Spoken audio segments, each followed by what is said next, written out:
Bismillahirrahmanirrahim. On va continuer le cours sur les modulations, donc la partie 2. Vous avez toujours donc mon email pour pouvoir me contacter. Je voulais faire aussi vous informer que vous allez trouver sur la playlist de la chaîne YouTube Cours de télécommunication une sélection de vidéos concernant des TP, des cours sur les systèmes linéaires et de travaux dirigés donc sur la partie communication numérique qu'on a donné auparavant sous forme de vidéo. Donc on va voir maintenant ce cinquième point des différents types de modulation. On va commencer par une classification des modulations. Donc j'ai la porteuse qui peut être soit une sinusoïdale continue ou bien des impulsions. Le message lui aussi peut être sous forme analogique et donc continue, ou bien sous forme discrète et donc ce message est de type numérique. Donc si j'utilise une porteuse continue sinusoïdale et un message analogique, donc on a la modulation d'amplitude, les modulations de fréquence et les modulations de phase, qui sont des modulations analogiques, purement analogiques. Je peux avoir donc une porteuse continue et bien sûr un message qui est discret. Donc on va parler ici de modulation numérique, qui sont la modulation par déplacement d'amplitude, ou bien par déplacement de fréquence, ou bien par déplacement de la phase. Si la porteuse est sous forme d'impulsion, donc ces impulsions vont moduler donc un message qui est continu. On a donc la PAM, c'est Pulse Amplitude Modulation. Donc c'est la MAI en quelque sorte, modulation d'amplitude par impulsion. La MDI qui est la PDM, c'est Pulse de la densité, de modulation de la densité d'impulsion. Et puis la troisième, c'est modulation de la position des impulsions. Et puis si j'ai donc la porteuse sous forme d'impulsion et le message sous forme discret, on a ce qu'on appelle Pulse Coded Modulation, donc c'est la modulation par impulsion et codage, et la WCDMA, le CDMA et la WCDMA, et donc c'est l'accès multiple, donc dans le code, et wide, donc ça veut dire c'est large bande. La porteuse, généralement, elle est écrite, donc si je regarde les modulations les plus utilisées, la porteuse est de type P de T est égal à cosinus de pi F0T plus phi, donc une certaine phase. Ce signal est entièrement décrit par trois grandeurs physiques. Donc l'amplitude A, la phase phi et la fréquence F0. Donc ces trois paramètres, le A, le F0 et le phi, sont des paramètres qui peuvent transporter le message. Dans le cas de l'amplitude, donc si l'amplitude du signal qui est la porteuse, s'il porte l'information concernant le signal modulant, on obtient donc la modulation d'amplitude. Dans le cas de la phase, donc la phase c'est elle qui va transporter l'information et donc on parle de modulation de phase. Pour le dernier, donc si j'utilise la fréquence F0, on va obtenir une modulation de fréquence et c'est la fréquence qui va transporter le signal d'information qui est le signal modulant. Ces trois modulations sont des modulations analogiques. Si j'utilise toujours l'amplitude pour pouvoir transporter l'information concernant le signal modulant, alors on appelle ceci la modulation par déplacement d'amplitude numérique. En anglais, c'est ASK, c'est Amplitude Shift Keying. La même chose pour la phase, modulation par déplacement de phase numérique, la PSK, et donc l'information, elle est transportée par le déplacement de phase, le changement de phase. Le dernier type, la modulation par déplacement de fréquence numérique, et c'est le changement de la fréquence qui va transporter l'information.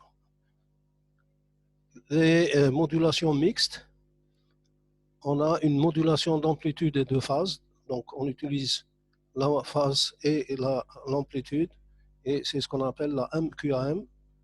Donc, c'est la modulation en quadrature d'amplitude, en quadrature, modulation d'amplitude en quadrature de phase. Et donc, on a une combinaison de modulation d'amplitude et de modulation de phase. Ces quatre types de modulation sont des modulations numériques.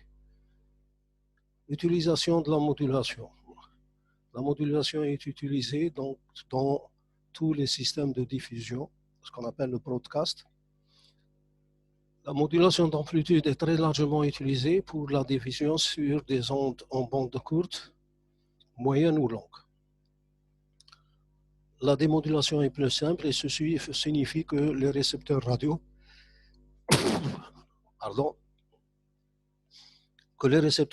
ne sont pas chers et sont capables de démoduler le signal, donc modulé en amplitude.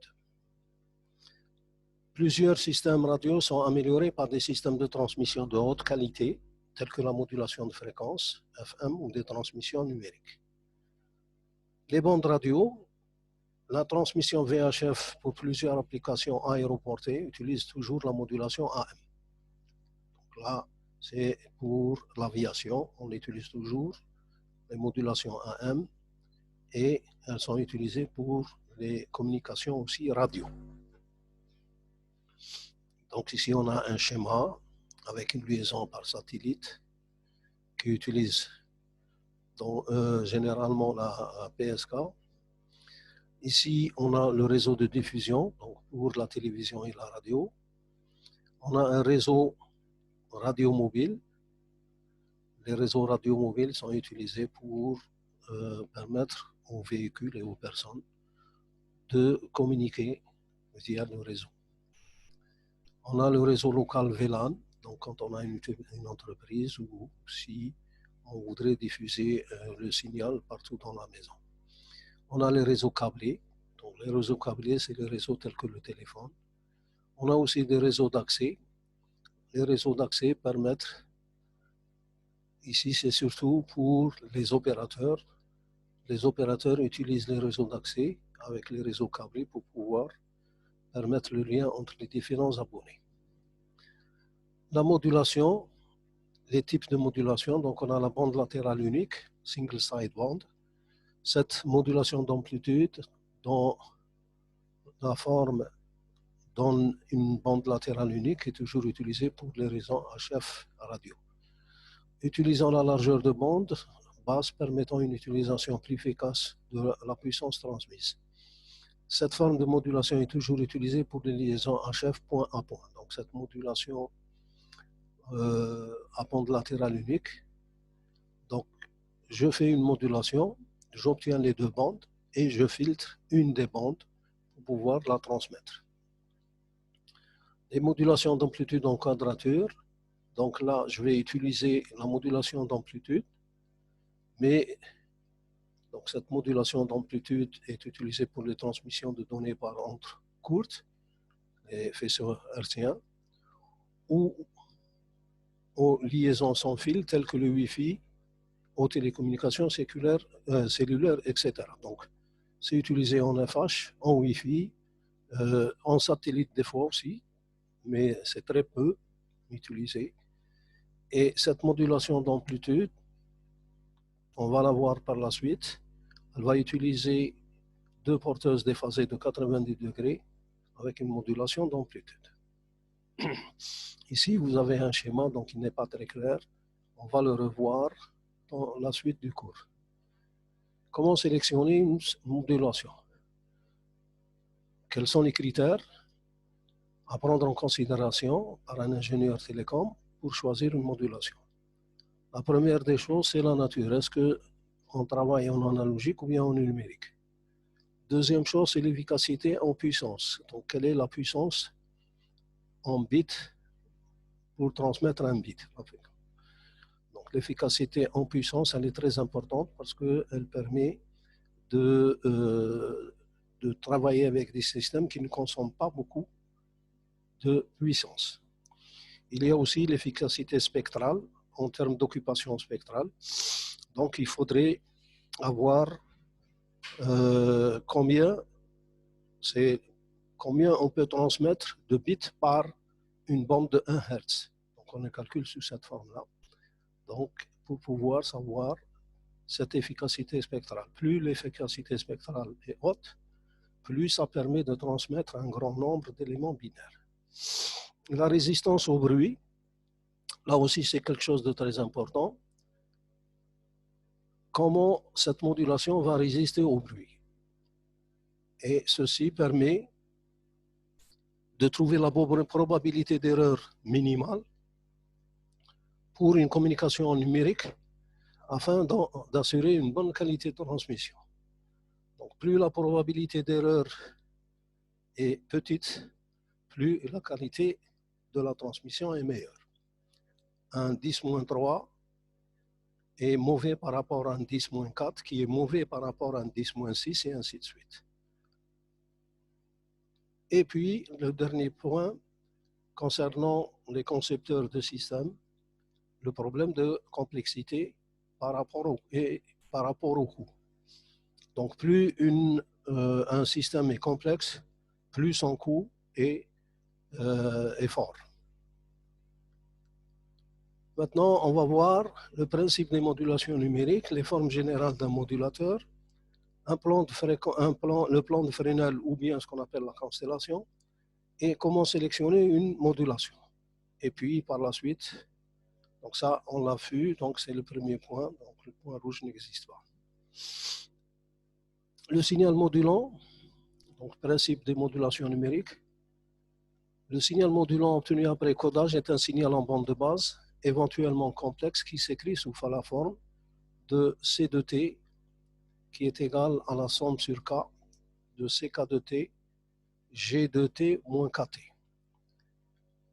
Avec le CK de T, c'est un message, c'est le signal, c'est avec CK de T qui est le message à transmettre. Ce CK de T peut s'écrire sous forme, donc il est écrit sous forme complexe. Il a une partie réelle AK de T et J BK de T. Ça veut dire quoi? Ça veut dire que ce signal, c'est CK de T, donc c'est un train d'éléments binaires. Il est composé par des éléments binaires sur l'axe des I, plus des éléments binaires BK qui sont situés sur l'axe donc des Q, donc en quadrature, c'est l'axe des sinus. La fonction G de T, c'est ce qu'on appelle la forme d'onde. Elle est prise en considération dans un intervalle qui est l'intervalle 0T. Les modulations MDA, MDP et MAQ vont transformer le signal C de T en un signal M de T tel que M de T, c'est égal à la partie réelle de la somme sur CK. Et vous voyez ici, j'ai l'exponentielle, donc j'ai multiplié l'exponentielle J phi de T.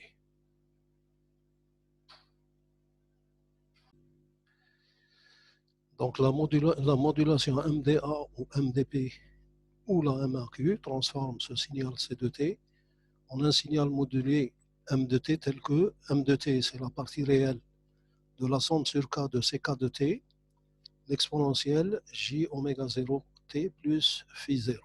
Donc ceci, c'est bien sûr la porteuse. La séquence binaire, donc, qui est 0, 1, 1, 0, 1, 1, 0, 0, 1, 0.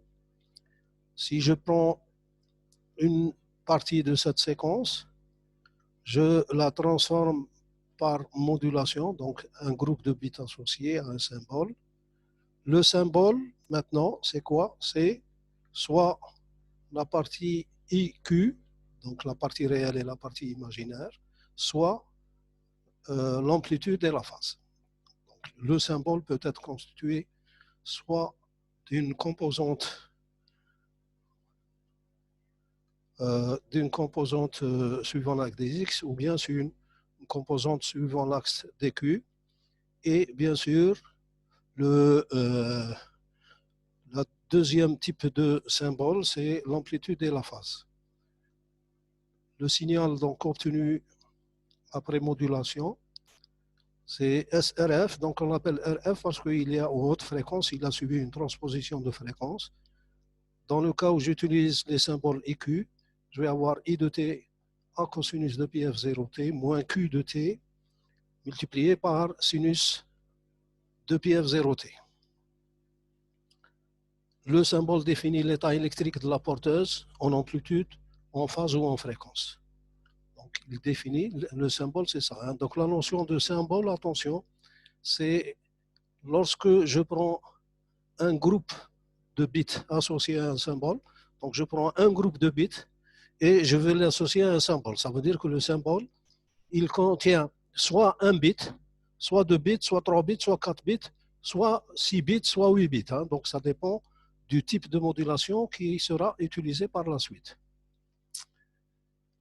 S'il est CK, donc c'est les symboles qui représentent donc AK de T et JBK de T sont réels, ça veut dire que la partie imaginaire elle est nulle.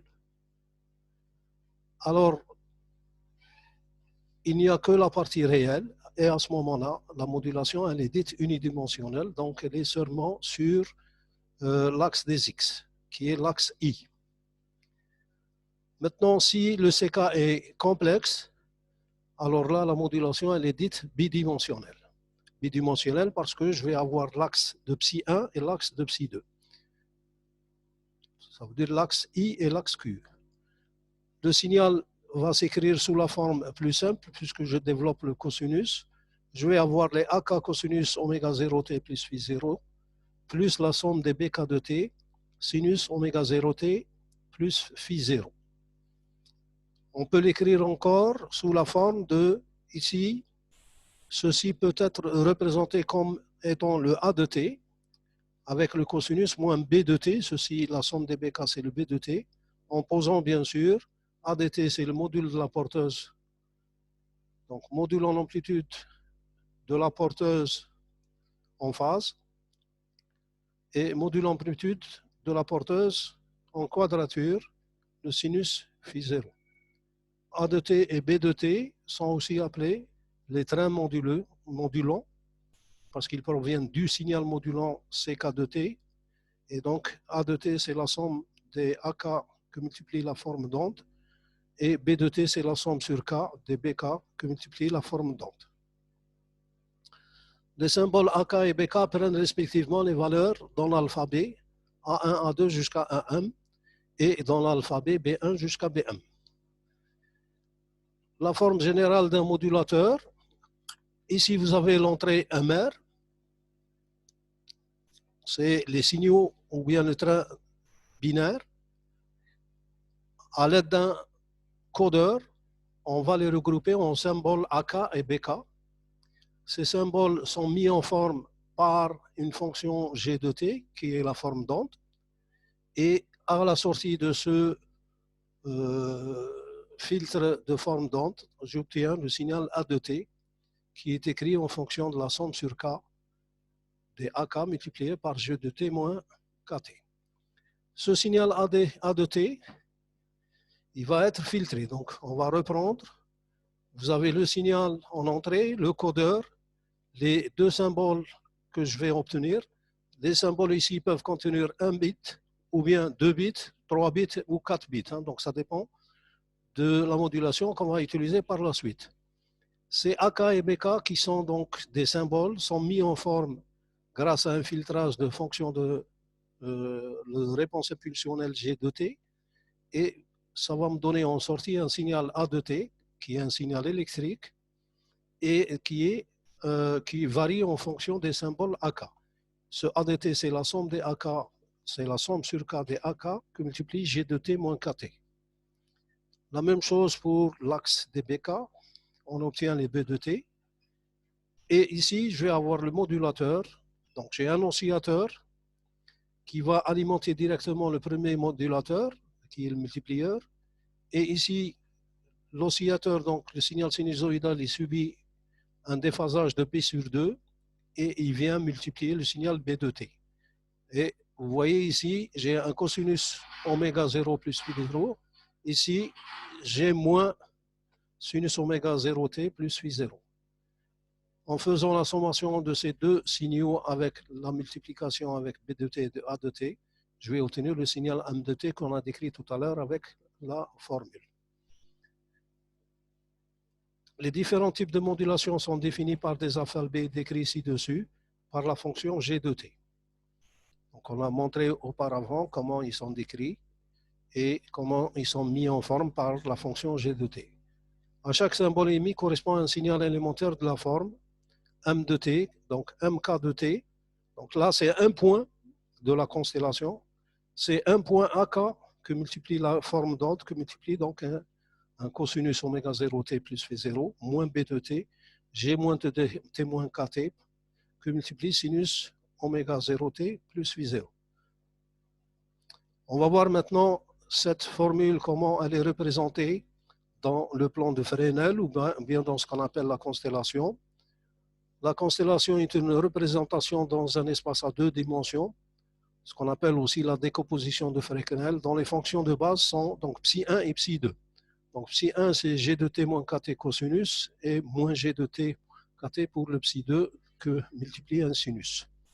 Donc j'ai l'axe psi 1 et l'axe psi 2. Le point ck qui est un symbole.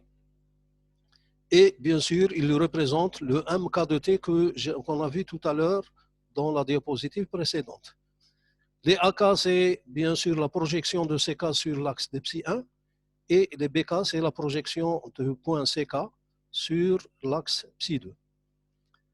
Ça, c'est donc la position d'un symbole. Ceci, donc les deux sont appelés un symbole dans le plan de Fresnel.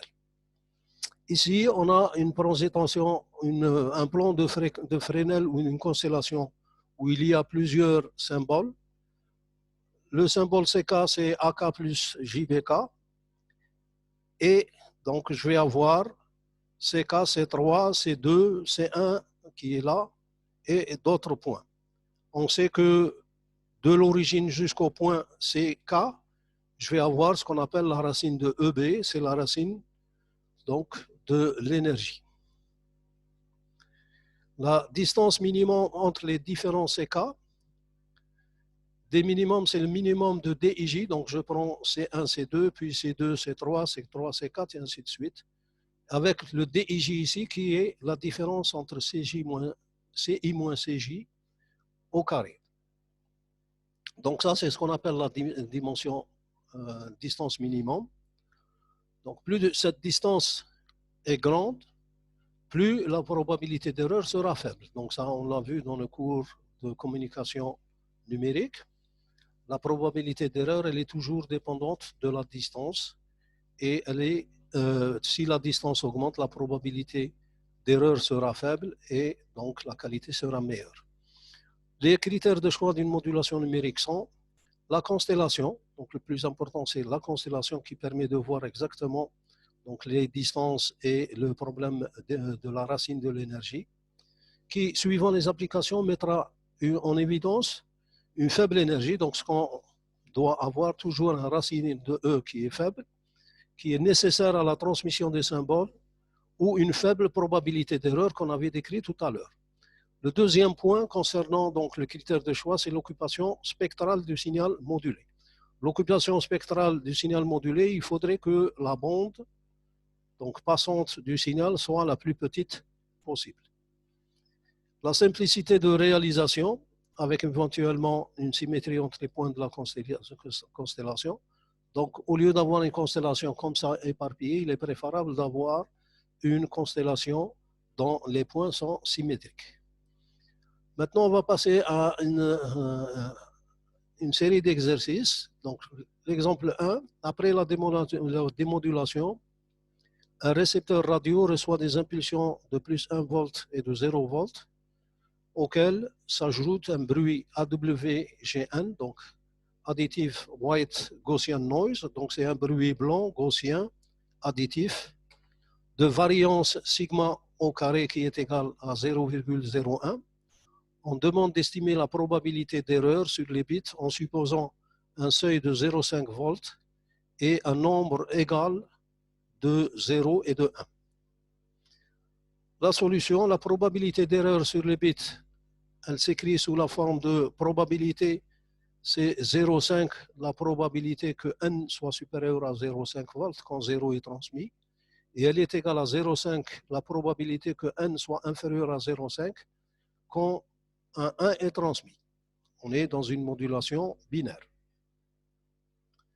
Quand j'écris ceci, je fais la somme. La probabilité d'erreur, c'est la somme de ces deux probabilités. Donc 0,5 multiplié par la probabilité que n supérieur à 0,5 plus 0,5 multiplié par la probabilité que n est inférieur à moins 0,5. Elle est donnée simplement par, si je fais la somme de ces deux probabilités, elle est égale à Q de 0,5 sur 0,1. Donc 0,5, c'est le seuil de 0,5 volts. Et ici, 0,01 au carré, ça me donne un sigma qui est égal à 0,1. Et quand je fais le rapport le calcul de ceci, donc ça me fait Q de 5, parce que 0,5 c'est 10 moins 1, il devient un 10 ici, donc ça me donne Q de 5. Elle est égale, donc le Q de 5, si je regarde dans la courbe qui donne les valeurs de la fonction Q, en fonction de x sur sigma, elle est égale à, donc d'après le tableau, à 3 10 moins 7. La probabilité sur les bits est allée, donc le deuxième exemple, on vous donne une probabilité d'erreur sur les bits qui est PB de 3 10 moins 7. Le taux d'erreur sur les bits BER, il est égal à 0,33 multiplié par 10 puissance 7. Ça veut dire que si vous connaissez la probabilité d'erreur, quel est le taux d'erreur? Donc c'est 1 sur PB et on trouve cette relation.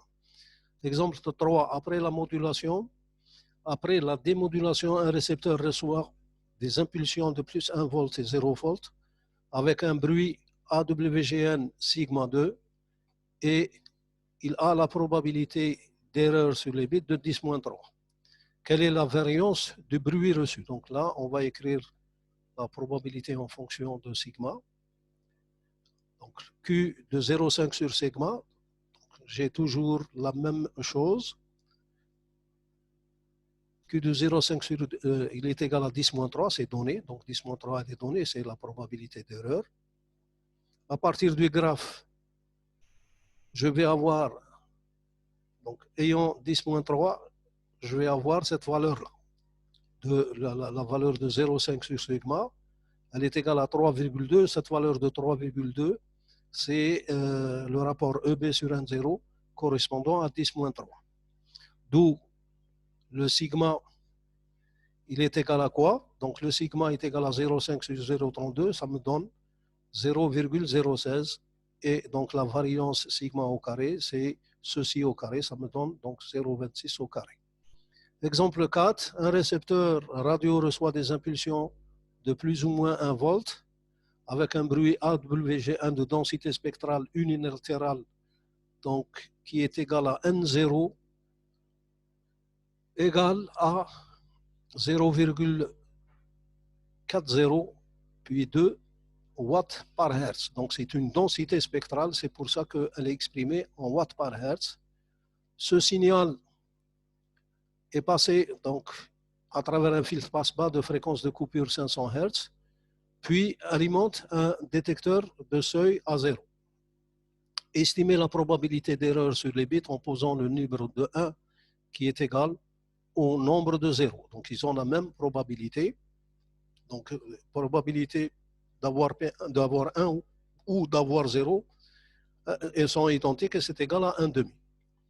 La variance, on sait que sigma au carré, donc ça c'est la puissance, c'est quoi? C'est la densité spectrale de puissance N0 que multiplie la bande. Parce que le signal se situe sur une bande, donc je dois multiplier la bande par la densité spectrale, ça va me donner donc ici du watt. Quand je multiplie N0 que multiplie B, B c'est en Hertz, donc il me reste des watts, donc c'est une puissance. Sigma 2, c'est une puissance de bruit. Ou bien sûr, B est égal à 500. Sigma au carré est égal à 0,1. 0,01. Ça implique que sigma au carré, elle est égale, quand je fais le calcul ici, de sigma au carré, ça me donne 0,01. Et donc sigma est égal à 0,1. Sachant que la probabilité, c'est égal à 0,5, la probabilité d'erreur 0,5 Q de 1 sur 5. Donc, ici, le 1, il provient du fait que j'ai 1 volt et moins 1 volt, plus 0,5 Q de 1. Ici, le S, c'est sigma. Hein. Dans l'écriture, il y a eu un changement. C'est 1 sur sigma, 1 sur sigma. Donc, la somme de ces deux, ça me donne Q de 1 sur sigma est égal à Q de 10. En regardant dans l'échelle de la table, donc ce résultat, généralement, il est en dehors de l'échelle de la table. On peut utiliser MATLAB pour l'approximation suivante pour obtenir le résultat. P de B, c'est Q de 10, c'est égal à 0,0504 que multiplie l'exponentielle de moins 50. Ça fait 7,7 10 moins 24 avec des calculs. Maintenant, si je trouve à partir de MATLAB, c'est 0,5 la fonction RF de C. Donc ici, le Q, je le calcule directement à l'aide de la fonction RF de C. 10 sur racine de 2. Et donc c'est égal à 7,7 exponentielle moins 24, qui est le même résultat que obtenu avec les calculs. Exemple 5.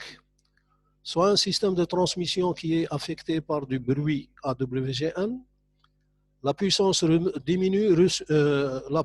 reçue diminue si la distance augmente suivant une loi P de D qui est proportionnelle à 1 sur D carré, où P de D est la puissance et D c'est la distance entre l'émetteur et le récepteur. Si la distance est actuellement de 10 km, à quelle distance, à quel point devons-nous nous rapprocher du récepteur pour que la probabilité d'erreur sur les bits soit réduite de sa valeur actuelle, donc de 10-5 à 10-7. Donc pour une distance de 10 km, j'obtiens une probabilité d'erreur de 10-5. Quelle sera la distance pour obtenir 10-7? La solution, pour les gens qui ont fait l'étude de ce qu'on appelle la propagation en espace libre, donc la propagation en espace libre permet de calculer la puissance reçue en fonction de la puissance d'émission multipliée par le gain d'émission, multiplié par le gain de réception, multiplié par un terme au carré qui est lambda sur 4πd, le tout au carré. Ceci, c'est ce qu'on appelle un affaiblissement de la liaison, donc, ou bien affaiblissement en espace libre. Si je transforme ce qui est entre crochets au carré en décibels, donc ça c'est en valeur naturelle, la formule ici elle est en valeur naturelle, donc les puissances sont en watts, les gains sont en valeur naturelle et cet affaiblissement ici est aussi en valeur naturelle. Si je convertis en dB, ce terme-là, je vais avoir A espace libre, c'est l'atténuation de l'espace libre en dB, elle est égale à 32,44. Donc quand je calcule le lambda sur 4πd, donc je vais avoir un 32,44, puis je vais avoir un 20 log de D, et je vais avoir un plus 20 log de moins F. F, c'est ici C sur F, donc lambda c'est C sur F. Le C intervient dans cette valeur-là, le F il est exclu, et on obtient le 20 log de F. Donc ça c'est l'atténuation. Attention, l'atténuation ici, ce terme-là, normalement, il donne une valeur qui est négative. Hein. Donc très important, ça doit donner une valeur négative. Si je transforme cette relation en dB, je vais avoir PR en dB, c'est égal à cet affaiblissement, plus le 20 log de D, 20 log de D, comme en kilomètres, bien sûr, exprimé en kilomètres. Et bien sûr, le A, qui est inclus ici, c'est 32,44 comme tout à l'heure, 20 log de F, plus 10 log de PE, GE et GR. Donc, ces termes-là, ici, sont inclus dans cette puissance. Le Q de x sur sigma, il est égal à 10-5, à une distance de 10 km. Et le Q de xy, à une distance d que je cherche, c'est égal à 10-7. X sur sigma, il donne, donc à partir de cette probabilité, j'obtiens la valeur de x sur sigma qui est égale à 4,2. Et donc une valeur, donc je n'obtiens pas exactement 1 10 puissance 5. Dans la table des valeurs de Q, je prends la valeur la plus petite qui est 1,3346 10-5. La même chose pour cette valeur de la fonction Q. Si elle est égale à 10-7, alors le y sur sigma il est égal à 5,1. Là aussi, on n'a pas pris exactement 1 10-7, mais on a pris 1,7 10-7. C'est à cause des valeurs qui sont dans la table. On peut faire donc une règle de 3 pour pouvoir obtenir les valeurs exactes de ceci, mais on peut se contenter de ces valeurs-là. Ce qui est important, c'est surtout le raisonnement pour obtenir la deuxième distance. Donc x sur sigma est égal à 4,2. Donc ça veut dire que x est égal à 4,2 sigma. Je le tire à partir de là. Le deuxième point, y sur sigma, c'est 5,1. Donc y est égal à 5,1 que multiplie sigma. Je sais que 20 log de d plus a, ça c'est égal à 5,1 sigma, ou bien pour ça, la distance dy et la distance dx, elle est égale à donc sigma, parce que ici c'est la probabilité. Ceci c'est une probabilité d'erreur, et donc la probabilité d'erreur correspondant à 10-5 donne une valeur de x qui est égale à 5,1 sigma, et pour dx, elle donne 4,2 que multiplie sigma. Donc je réécris ces deux équations. Le PR, en faisant ceci, ça va me donner 4,2 sigma. Le PR, le deuxième pour dy, 5,1 sigma. Donc si je fais le rapport de ces deux, je vais avoir tout simplement les A qui vont disparaître. Il me reste 20 log de d qui est égal à 4,2 et 20 log de dy qui est égal à 5,1. Donc si je fais dy sur dx, ça me donne 5,1 sur 4,2. Et si je calcule le rapport 5,1, 4,2, ça me donne 1, quelque chose. Et donc, 20 log de dy, c'est égal à 20 log de dx des kilomètres multiplié par 1,21. Si je prends le log de la valeur, puisque je sais que la distance elle est égale à 10 km, donc le dx il est égal à 10 km ici, et bien sûr, puisque la distance est exprimée en kilomètres, ça va me donner une distance de 24 km. Ça veut dire que pour obtenir un taux d'erreur de 10-7, je dois me rapprocher de 24 km.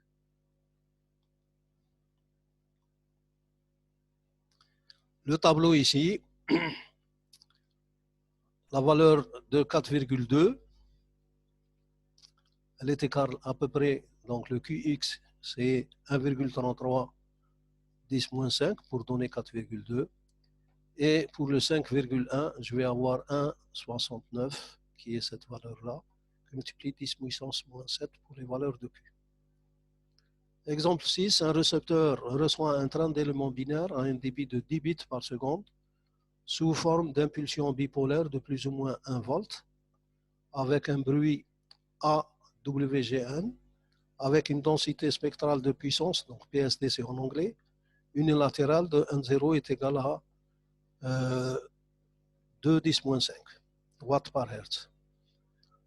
Le signal passe à travers un filtre passe-bas de coupure 500 Hz, puis envoyer un détecteur seuil avec 0.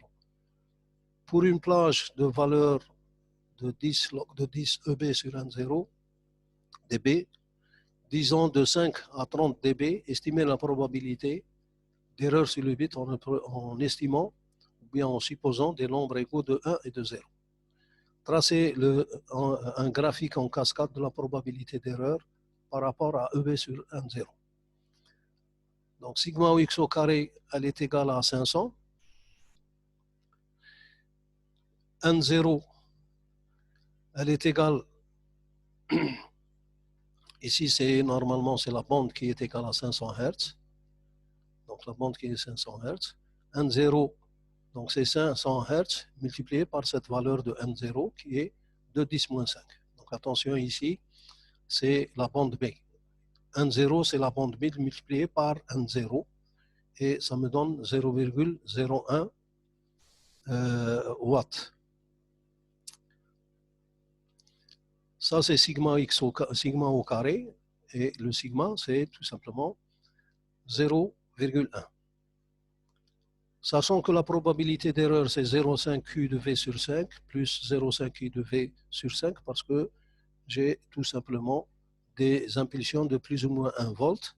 Ça me fait Q de V sur 0,1 qui est la valeur de sigma. Donc c'est Q fois 10V. Sachant que EB, c'est V au carré de T. Donc ça, c'est l'énergie par bit. Puisque la tension, elle est égale à V. Donc son énergie, elle est égale à V au carré Q multiplié T. Elle est égale à V au carré divisé par 10. Le EB sur N0, c'est V au carré qui multiplie 2 10 moins 4. Donc le 2 10 moins 4, il provient, donc le EB, c'est V carré sur 10.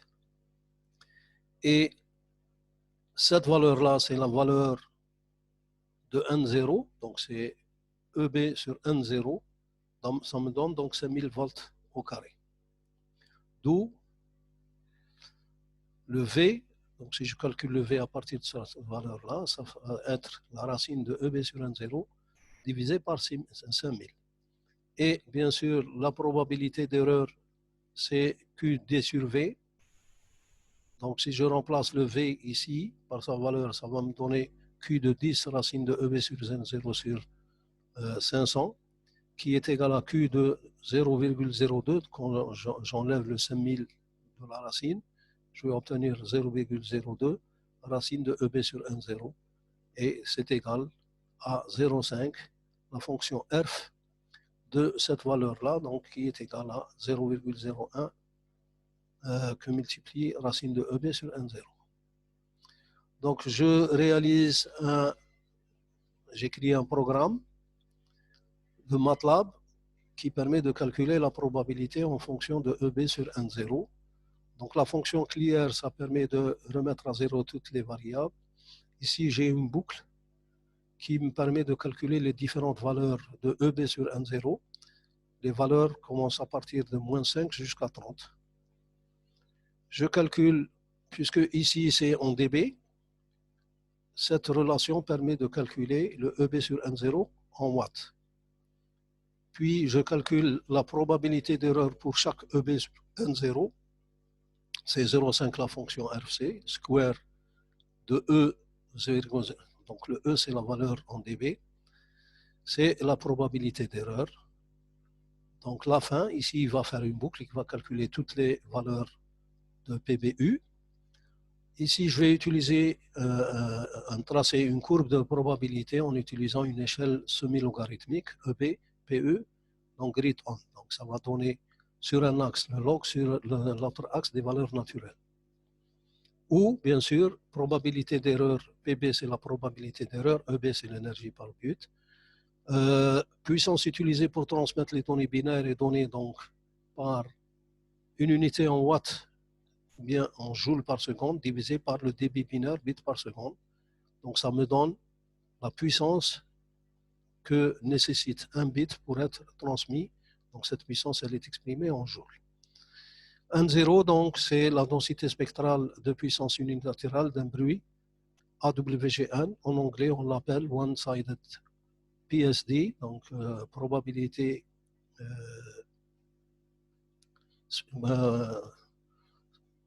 probability spectral density of AWGN. N0, bien sûr, c'est le rapport EB sur N0. Donc, à l'aide de MATLAB, j'obtiens cette courbe-là.